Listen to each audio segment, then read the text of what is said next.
confidence confidence ဆိုတာသိရမလားကိုယုံကြည်မှုရှိတာ confidence မှာ2မျိုးရှိတယ် fake confidence နဲ့ real confidence နဲ့ fake confidence ရှိတဲ့လူတွေနဲ့ real confidence ရှိတဲ့လူတွေနဲ့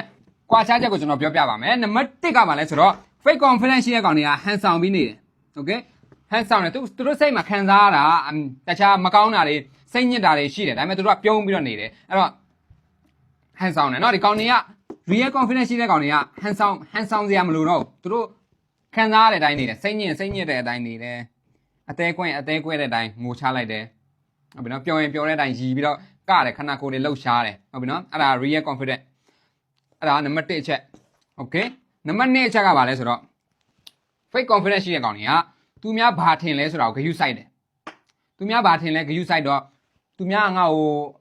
ငါ confidence ရှိတဲ့ကောင်ဟုတ်တယ်စတိုင်နဲ့နေမယ်သူများတွေကျင်ငါမှစတိုင်ရှိအောင်နေမယ်ဆိုပြီးတော့မှအဲ့လိုမျိုးနေတယ်သူများအမြင်မှာငါက confidence ရှိတဲ့လူဟုတ်တယ်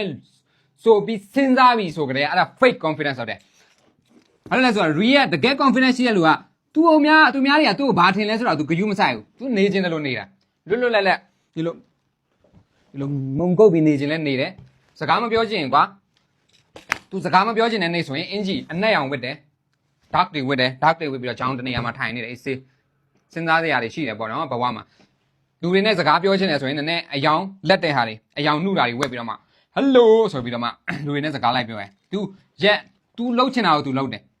तू များပါထင်လဲဆိုတော့ဂရုစိုက်မနေဘူး तू စကားပြောချင်ပြောတယ်မပြောချင်မပြောဘူးအဲ့ဒါ real confidence နောက်တစ်မျိုး fake confidence ကပါလေသိလား fake confidence ရဲ့မှာနံပါတ်3ကလေလူတွေသူ့ကိုချစ်ကြိုက်လောက်အောင်နေတယ်လူတွေကဒီလိုလောက်တာမကြိုက်ဘူးဟိုလိုလောက်တာမကြိုက်ဘူးအဲ့ဒါဆိုငါသူတို့မကြိုက်ဘူးမလို့ငါပြောင်းလဲပြီးနေပေးလိုက်ပါမယ်ဆိုပြီးတော့အဲ့လိုသူများအကြိုက်ကိုလိုက်ပြီးတော့ပြောင်းပြီးတော့နေတယ်ကိုယ့်ရဲ့ character အမှန်နဲ့မနေဘဲနဲ့သူများကြိုက်တဲ့အတိုင်းလိုက်နေအဲ့ဒါ fake confidence ဟုတ်ပြီနော် real confidence ရှိရကောင်တွေကဘာဘယ်လိုစဉ်းစားလဲဆိုတော့ကိုယ့်ကိုမကြိုက်တဲ့လူတွေရှိတယ်ဆိုတာကိုလက်ခံလိုက်တာအဲ့တော့ကိုယ့်ကိုချစ်တဲ့လူရှိတယ်လို့မချစ်တဲ့လူလည်းရှိတယ်အဲ့တော့ကိုယ့်ကိုမချစ်တဲ့လူကိုဂရုမစိုက်တော့ဘူးကိုယ့်ကိုချစ်တဲ့လူတွေကိုပဲအာယုံစိုက်မယ်ဂရုစိုက်မယ်သူတို့ဘဝရဲ့ပြဿနာတွေသူတို့လိုအပ်ရင်စန္ဒတွေဘာတွေကိုပဲဂရုစိုက်ပြီးတော့မှချစ်ပြီးတော့မှနေမယ်သူတို့ကလည်းကိုယ့်ကိုချစ်တယ်ဆိုတော့ကိုယ်မှရင်ဖွင့်စရာရှိလဲသူတို့ကိုရင်ဖွင့်တယ် okay အဲ့လိုမျိုးပဲ real confidence နဲ့ fake confidence အမှသိချာကြည့်လိုက်နော်အဲ့ဒါ1ရယ်2ရယ်3ရယ် okay နောက်ထပ်ဘဝစိတ်အကြောင်းသိချင်တယ်ဆိုရင်ကျွန်တော် profile လေးကို follow လုပ်ထားပေးပါနော် okay ဒါပဲနော် peace out